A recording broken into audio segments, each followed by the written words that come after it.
This story is titled, Wife Cheated in Front of Our Son. So, I gave her a lesson. She will never forget.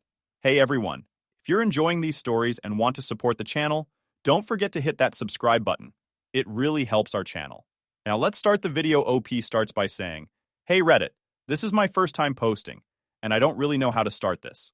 Honestly, I'm just here because I need to get this off my chest, and maybe someone out there can help me make sense of it. I've been holding this in for days, and I feel like I'm going to explode if I don't talk about it. So, some context first. I'm 26 years old, and I've been married to my wife, Emily, also 26, for 6 years. We have 2 kids, a 5-year-old son and a 10-month-old daughter. On the surface, our life looked pretty good, or at least I thought it did. I work as a manager for an IT company, which keeps me busy, but I've always made it a point to spend as much time as I can with my family. Emily is a receptionist at a hospital, though she hasn't been working much lately because of maternity leave. Emily and I are pretty different personality-wise. I'm the outgoing type. I like meeting people, going to events, and being social. Emily, on the other hand, is more introverted. She's close with her family and a handful of childhood friends, but doesn't really step out of her comfort zone. She's happiest at home with the kids or spending time with her parents. I've always admired that about her. How grounded she is. Or at least I used to. Everything changed on July 1st. I wasn't home that day because I'd gone to visit my parents, who live about 5 miles away. I figured it was a normal Saturday, just like any other. Around lunchtime, one of my former employees, Matt, he's 23, apparently stopped by the house. He had some documents of mine that I'd left at his place the day before when we were discussing work stuff. Matt thought I'd be home because I don't work weekends, so he decided to drop them off in person. I didn't find out about this visit until a couple of days later, when Matt called me. I'll get to that in a bit. But at the time, all I knew was that Matt had stopped by, and Emily let him in. She told me later that she didn't recognize him and didn't think much of it when he said he worked for me. She offered him coffee while he waited, which honestly sounded like a polite, normal thing to do. What I didn't know, what I never could have imagined, was what happened after that. Fast forward to July 3rd, and I get this call from Matt. It was out of the blue, and I could immediately tell something was off from the tone of his voice. He started the conversation by apologizing, which caught me off guard. I asked him what he was apologizing for, and that's when he dropped the bombshell. Do you know about me and your wife? At first, I didn't even understand the question. I asked him what he meant, and he started explaining. He said that when he came by on July 1st, Emily invited him in, and they started talking. Apparently, they hit it off over some shared interest in books or something. He said they were talking about literature, which struck me as odd because Emily's not even much of a reader. But whatever. He said the conversation turned friendly, and then, somehow, it escalated. He admitted that they kissed first. I don't know who initiated it. He didn't say, and honestly, I was too shocked to ask. Then he said they took things upstairs. That's right. They went to our bedroom. I was frozen on the other end of the line, but Matt kept talking, like he needed to get it all out. He told me something that made my blood run cold. My son walked into the living room while they were downstairs. My 5-year-old son. He said my son asked who he was, and Emily told him to go watch TV. Just like that, like it was nothing. Then they went upstairs and had sex while my son was in the house. I couldn't believe what I was hearing. I wanted to hang up right then and there, but I needed to know if he was lying. I asked him why he was telling me this now, and his answer was almost worse than the confession itself. He said he felt guilty, especially because my son had seen him, and he didn't want me to find out years later and think he didn't care. He said he'd already quit his job because he couldn't handle the guilt of working with me after what happened. I lost it. I told him I didn't believe him and that he must be trying to cause trouble. But the thing is, Matt didn't sound angry or vengeful. He sounded remorseful? I don't know. He just kept saying he was sorry and that he thought I deserved to know the truth. Before I hung up, he said one last thing. I didn't force her. She's the one who's married, not me. That line has been playing in my head ever since. I still don't know how to process it. When I got off the phone, I felt like the ground had been ripped out from under me. I was shaking. My hands, my legs, even my voice when I tried to tell myself to calm down. I couldn't think straight. I kept replaying the conversation in my head, wondering if it was all some elaborate lie or if my wife, had actually done this. I didn't sleep that night. I couldn't. I lay there staring at the ceiling, feeling sick to my stomach. By the morning, I knew I had to confront Emily. A part of me hoped she would deny it and that Matt was just lying to mess with me. But deep down, I think I already knew the truth. After that phone call with Matt, I was completely wrecked. I stayed up the entire night going over everything in my head. The worst part wasn't even what he said. It was the way he said it. There wasn't any spite or anger in his voice. If anything, he sounded nervous, like someone who knows they've done something terrible, but wants to make amends, even if it's too late. That's what made it feel real. And honestly, that's what made it so much worse. The morning after the call, I drove back to the house. I hadn't told Emily I was coming back, and the whole way there, I was rehearsing what I was going to say. My hands were shaking on the steering wheel. I was pissed, obviously, but more than that, I was hurt. I kept picturing her face when I walked in. Would she deny it? Would she admit it? How the hell was I even going to handle this? When I got home, the kids were in the living room watching TV. Emily was in the kitchen, humming to herself while making breakfast. It was such a normal scene, and for a second, I felt like I'd stepped into some alternate reality. How could she act like everything was fine after what had happened? I didn't beat around the bush. I told her I needed to talk to her privately, and we went upstairs. As soon as the door closed, I turned to her and said, "Matt called me." That was it. Just those 3 words. Her reaction was immediate. She froze, her eyes wide like a deer caught in headlights. "What did he say?" she asked, but her voice cracked as she said it. I told her everything. Every word Matt had said on the phone, down to the smallest detail. As I spoke, I could see the color draining from her face. At first, she tried to deny it. She said Matt was lying, that he must be trying to get back at me for something. But when I mentioned the part about our son walking in, she broke. She started crying, and it wasn't just a few tears. It was full-on sobbing. She kept saying, I'm sorry, over and over again, like that was supposed to fix everything. I stood there watching her, and I felt nothing. No pity, no sympathy. Just this overwhelming sense of betrayal. I asked her why she did it. Her answer? I don't know. She said it wasn't planned, that it just happened in the moment. She blamed herself for being too friendly and letting things escalate. She said she felt lonely, that I'd been so busy with work and the kids that she felt like we weren't connecting anymore. But even as she was saying all this, I couldn't bring myself to care. Nothing she said could justify what she'd done. Then I asked her the question that had been haunting me since the phone call. Did you even think about our son? Did you think about what it would do to him to see that? Her sobbing got worse. She kept saying she didn't know what to say, that she didn't think about it at the time. I told her that wasn't good enough. Our son deserves better than this. I said I needed space, and that I was going to stay with my parents for a while. Before I left, I went back to the living room to say goodbye to the kids.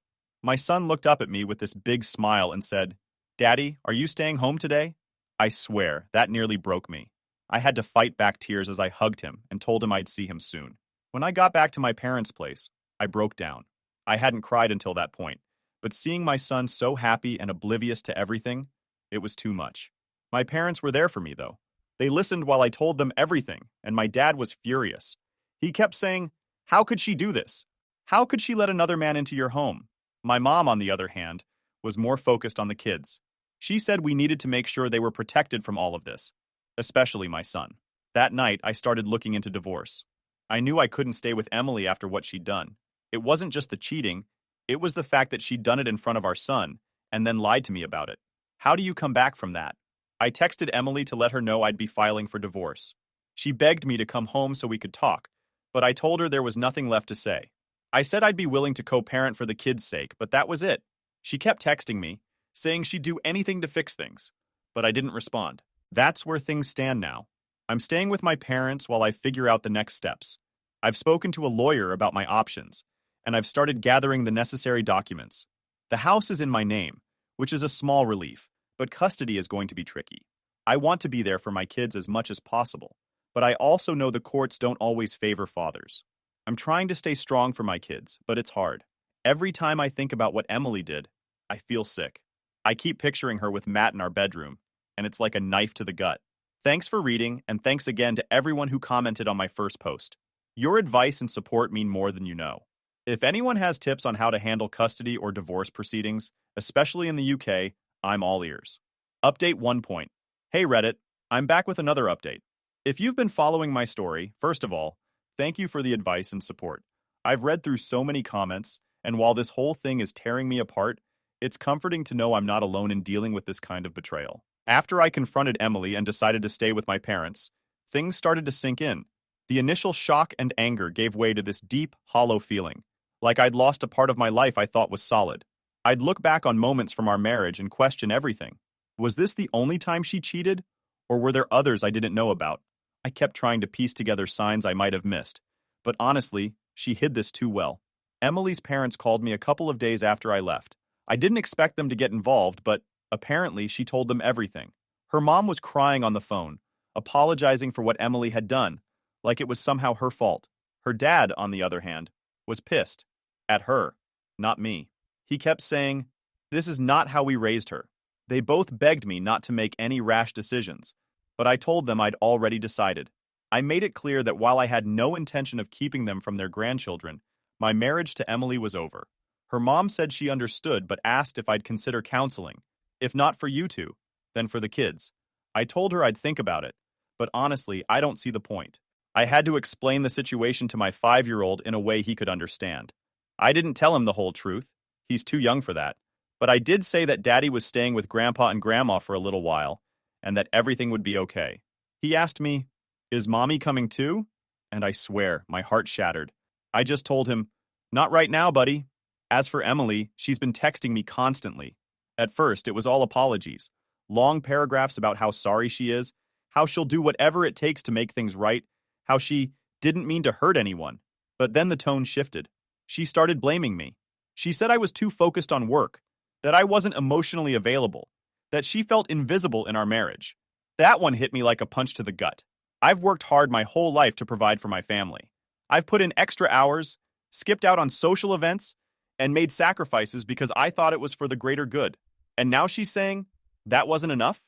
That, because I wasn't constantly validating her, she had no choice but to sleep with someone else? I didn't respond to her messages. I couldn't. Every time my phone buzzed, my stomach turned. It got to the point where I had to mute her texts because I couldn't handle the constant reminders of what she'd done. Meanwhile, I've been meeting with a lawyer to figure out my next steps. Divorce in the UK can be tricky, especially when kids are involved, but I'm determined to protect my rights as a father. The house is in my name, so I'm not too worried about losing that. But custody is another story. I've heard horror stories about dads getting the short end of the stick, even when their ex is the one who cheated. I've been documenting everything: texts, emails, the call with Matt, even the confrontation with Emily. My lawyer says it's good to have a paper trail, especially if things get messy. I also started keeping a journal where I write down everything that's happened, including how much time I'm spending with the kids. It feels weird, like I'm building a case against my own wife, but I guess that's what it's come to. Emily has been surprisingly cooperative about custody so far. She agreed to a temporary 50-50 arrangement while we sort out the legal stuff, but I'm not sure how long that will last. Part of me wonders if she's being nice now because she feels guilty, but what happens when that guilt fades? Will she try to take the kids from me out of spite? I don't know, and that uncertainty is eating me alive. One of the hardest parts of all this has been keeping things normal for my children. My daughter is too young to understand what's happening, but my son, he's smart. Smarter than I give him credit for sometimes. He knows something's wrong, even if he doesn't have the words for it yet. The other day, we were playing with his toys at my parents' house, and out of nowhere, he said, "I miss Mommy." I told him it was okay to miss her and that he'd see her soon, but inside I felt like I'd failed him. No matter how much I hate Emily for what she did, she's still their mother, and I don't want to ruin their relationship with her. But how do I balance that with my own feelings? How do I co-parent with someone I can barely look at without feeling sick? I've also been thinking a lot about what Matt said, that he told me because he didn't want my son to carry that memory without me knowing. I keep wondering how much my son actually remembers. Does he know what he saw?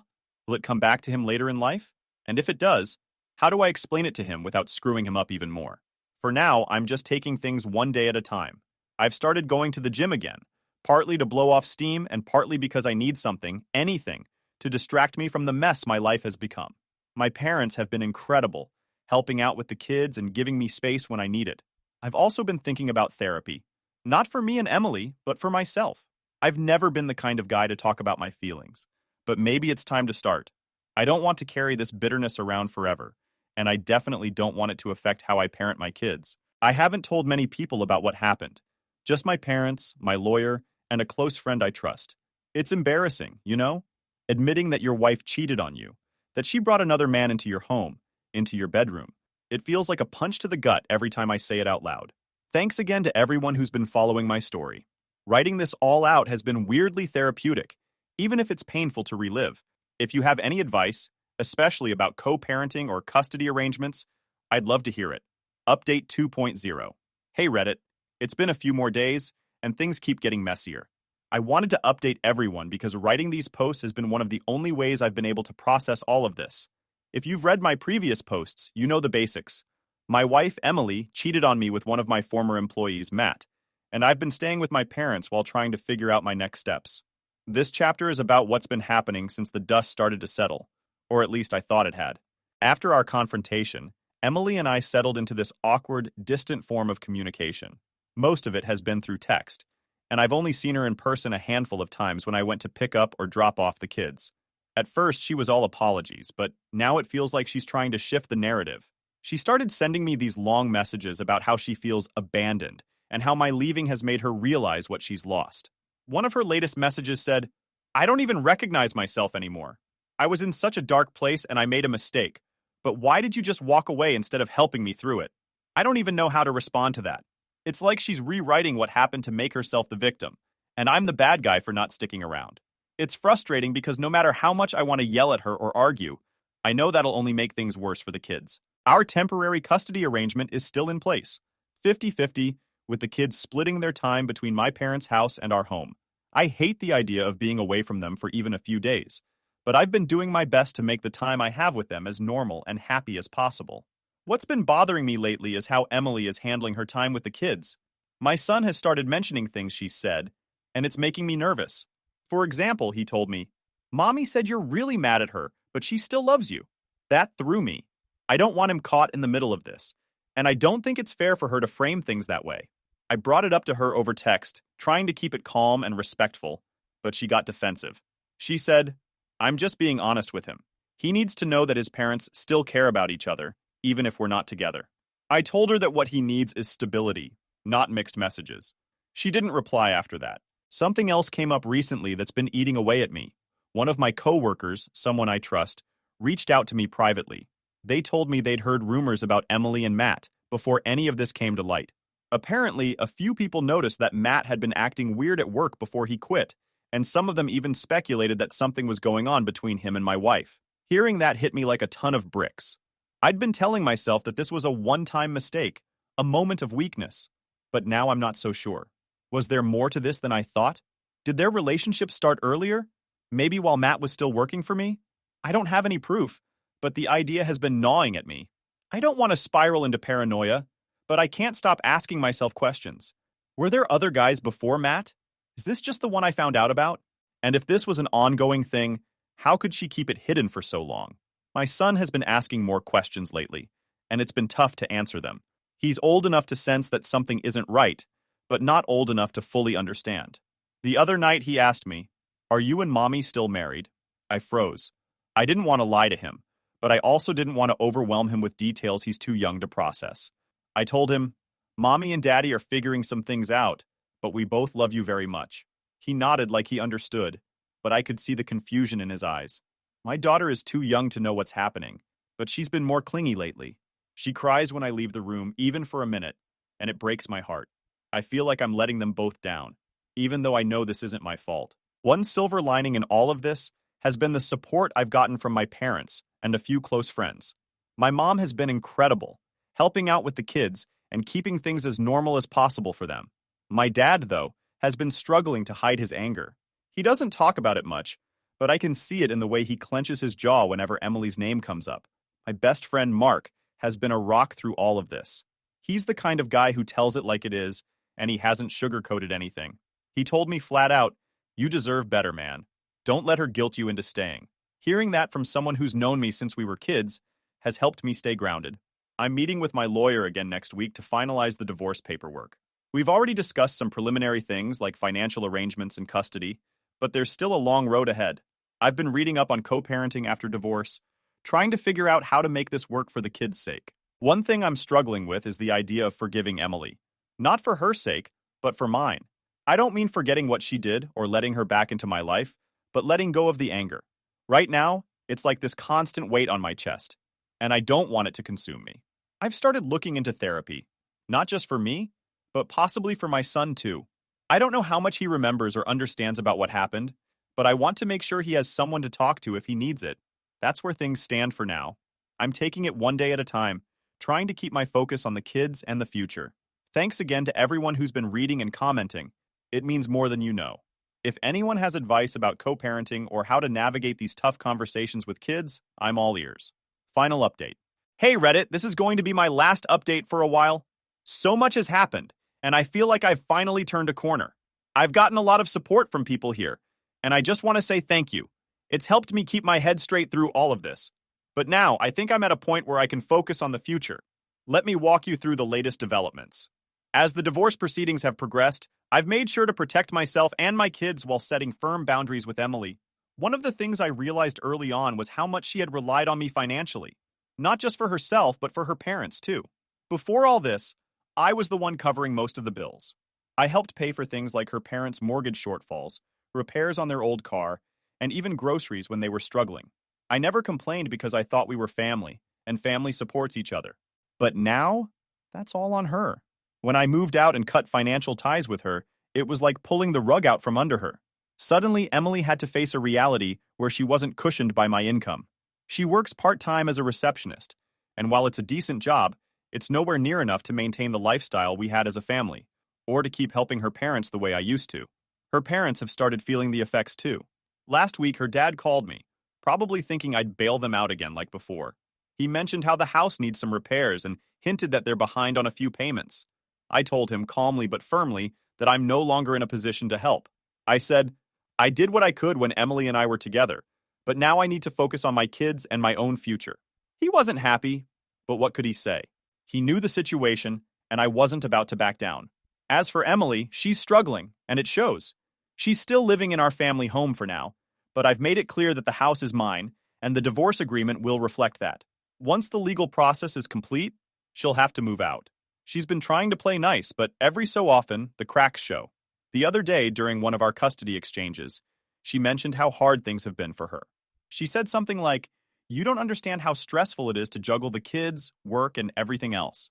I just looked at her and said, I think I understand perfectly. I've been doing it for years, only I didn't have someone to fall back on when I messed up. I didn't say it to be cruel, but I'm done letting her guilt trip me. She made her bed, and now she has to lie in it. Emily's parents are feeling the heat even more than she is.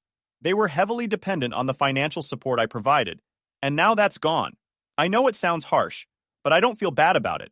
For years, I stepped up because I thought we were a team. I thought helping her family was part of being a good husband.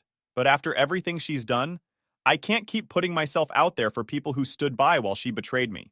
Her mom even called me recently, crying about how they're falling behind on bills and how Emily just doesn't have the means to help them like I did. I told her as respectfully as I could that I'm sorry for their situation, but my priority is my kids. It felt weird to draw that line after all these years, but also liberating. I've been carrying their burdens for too long. Emily has tried to pick up the slack for them, but it's clearly taking a toll. She's picking up extra shifts at work, but it's not enough. She mentioned in passing that she's thinking about selling some of her stuff to make ends meet. A part of me wonders if she finally understands the weight of everything I carried during our marriage, but honestly, it's too late for her to come to that realization now. Despite everything, my main focus is still on my kids. I'm making sure they're shielded from the drama as much as possible. They don't need to know about the financial struggles or the tension between their mom and me. All they need to know is that they're loved and supported. I've also started putting money aside for their future, something I didn't have the luxury of doing before, because I was too busy helping Emily and her family. It feels good to know that I'm building something that will benefit them directly. My son has been doing better too.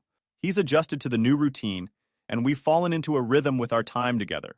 I've been trying to make the most of it, whether it's helping him with his homework, taking him to the park, or just sitting with him and listening to his thoughts. He's such a smart, thoughtful kid, and I want to make sure he grows up feeling secure, no matter what happens between me and his mom. One thing I've learned through all of this is that you can't let people walk all over you. For too long, I put everyone else's needs ahead of my own, thinking it was the right thing to do. But now I realize that taking care of myself is just as important, especially if I want to be the best father I can be. Emily has been trying to get back into my good graces, even bringing up the idea of counseling again. But I've stayed firm in my decision. This marriage is over, and no amount of therapy is going to change that. She can figure out her own path forward. As for me, I'm focusing on building a better life for myself and my kids.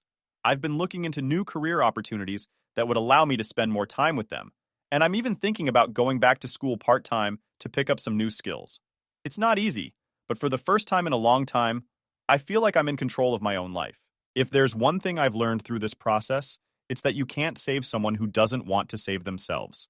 Emily made her choices, and now she has to deal with the consequences. I've done my part, and now it's time for me to move on. To everyone who supported me throughout this journey, thank you. Your advice, your words of encouragement, and even your tough love have made all the difference. I'm still figuring things out, but I know I'll come out stronger on the other side. Here's to new beginnings.